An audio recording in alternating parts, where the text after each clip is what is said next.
So if you're advising, and this is not financial advice, this is just two friends talking, obviously for informational purposes only, but if you're talking to a friend who has a fair amount of savings or investable capital, and they say, Naval, I want to do something with crypto. How can I get started, or how should I get started? What do you say to them? Because there's such a broad spectrum of options. It's still, even though it's been simplified a lot, crypto is still quite confusing It's very complicated. to people who are very smart. I would consider it's still quite confusing. Incredibly confusing. Yeah, it's a domain of mathematicians, hackers, tech entrepreneurs, and a few people who really dig in. But it's still too hard to handle, manage. It's dangerous. Like, I can't hold my own crypto. I have to stick it inside funds and custodians because I'm a known public figure, and it's a bearer asset. So ironically, I can't actually bear. It's dangerous. You don't hold it because you would be I'd be kidnap robbed. risk. Yeah, exactly. Yeah. It's a bearer asset. So, you don't want to bear a bearer asset. You have to put it inside vaults, the equivalent of the Goldman Sachs in this space. So like, there are custodians, like Anchorage is, an amazing one. There's BitGo, there's Coinbase. So there are these large custodians, or CoinList, which is a company I helped start, who can hold onto your crypto assets for you. But that's not really the point of crypto. The point of crypto is to be your own bank. So if the government is coming to seize money, or if they're printing lots of it, you can always withdraw your crypto assets from these organizations, and you can carry it yourself. You can put on your laptop, which is kind of crazy and risky and hard. You can do it through a hardware wallet like a Ledger or a Trezor, which are pretty well-known hardware wallets, where you have a small specific device that's designed just for carrying crypto.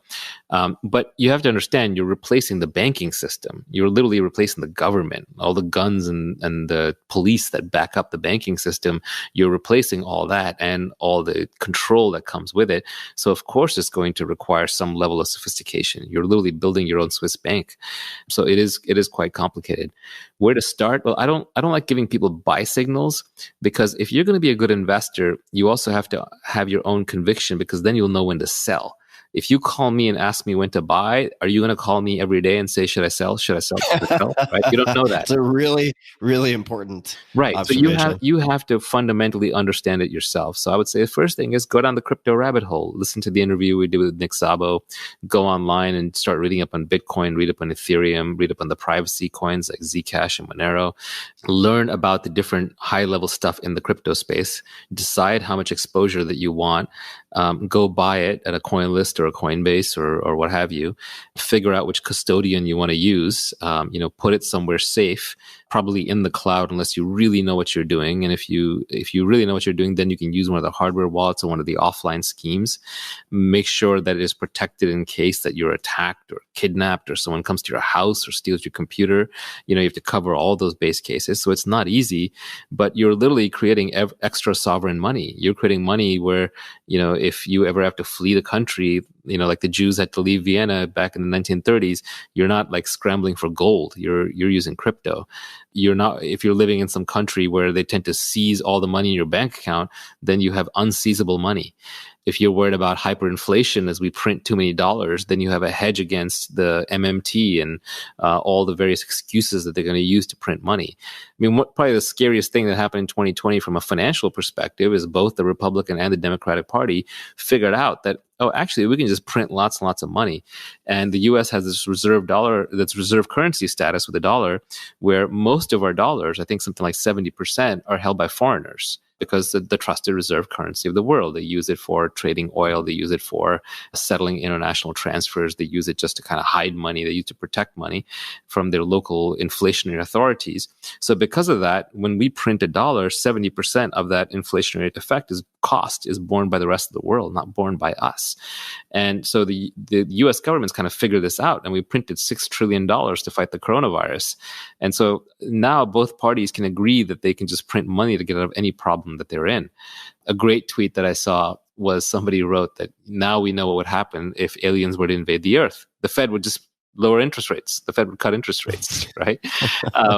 And so, unfortunately, that's just the situation we're in. So they're going to keep doing that until at some point the rest of the world throws in the towel and says, this dollar thing is not working for us. And what we rely upon is that the European euro or the Chinese renminbi and these other currencies are in worse situations. But that's not necessarily always true. I think there are well-managed currencies like the Swiss franc and the Singaporean dollar.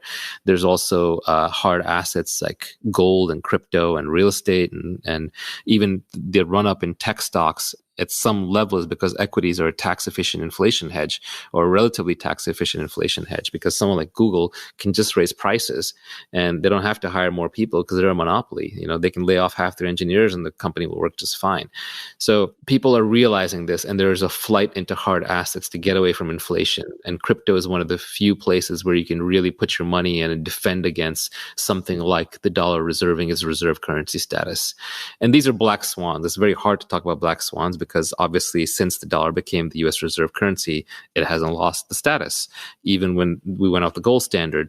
But at the same time, the pound sterling used to be the reserve currency of the world, and it lost its status at one point. Money used to be gold back, and that went away. So it's not inconceivable that'll happen. And if it were to happen, then you would basically have the true reckoning. Then our ability to print our way out of recessions would go away. You would probably have an inflationary collapse in the US, and you would just see kind of our global economic system start breaking down. In those scenarios, crypto does really well, assuming the internet stays up, right? There are scenarios where the internet goes down too, and then all hell breaks loose, and you better have golden guns, but we're not talking about that. It depends. Cigarettes and tampons to trade for your water. Yeah, that's right. Well, bullets are the ultimate one, right? As we also see in 2020, what do we have, 5 million new gun owners in the US? But it just depends how much of a prepper you are, how paranoid you want to be, and how many standard deviations out you want to handle risk. But I think this is the year where a lot of people feel like risks that were inconceivable have suddenly gotten pulled in.